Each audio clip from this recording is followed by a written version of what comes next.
Hello everyone, how are you doing? This is MD Tech here with another quick tutorial. In today's tutorial I'm going to show you guys how to stop Windows 10 from automatically downloading and installing updates. So this should hopefully be a pretty straightforward tutorial, and without further ado, let's jump right into it. So we're going to start off by opening up the start menu. Just left click on the start button one time and you want to type in run. Best match should come back with run. Left click on that. Now in the open field you want to type in MMC and either want to hit enter on your keyboard or left click on OK, whichever you prefer.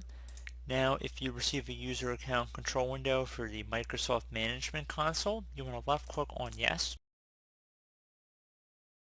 So now that we are in the Microsoft Management Console, you want to go ahead and left click on the File tab up at the top left, and then you want to go ahead and left click on add/remove snap-in. Now you want to go down and left click on the group policy object and then left click on the add button right in the middle. So it's going to say welcome to the group policy wizard.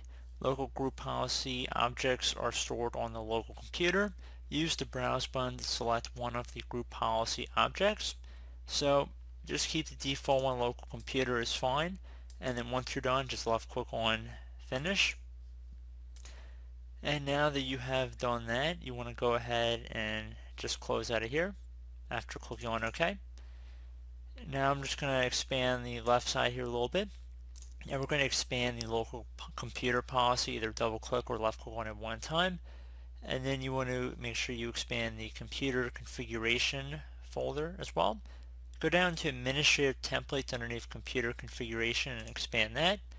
And now you want to do that for Windows components. You want to go ahead and scroll down now until you locate something that goes by the name of Windows Update. So I'm going to just scroll down here. Just left click on that one time. And now on the right side you want to locate where it says Configure Automatic Updates. Double click on that.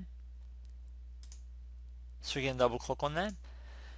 And now that we're in this window here, you want to go ahead and left click in the Enabled field. So once you've done that, underneath Configure Automatic Updating, you want to click inside this drop down here and select the option that says Notify for Download and Notify for Install. So just left click on that. That happens to be the number 2 selection on here, so we're going to select 2. And then once you have done that, it should be pretty straightforward from that point. You want to go ahead and left click on OK. Now if we scrolled over, it should say enabled underneath the state. So pretty straightforward as well. And once you're done with that, close out of the console. It's going to say save changes to console 1. You want to go ahead and left click on no. And then I would suggest restarting your computer, and hopefully that should have addressed your concerns for this tutorial. So I do hope this brief tutorial was able to help you guys out. And as always, thank you for watching, and I do look forward to catching you all in the next tutorial. Goodbye.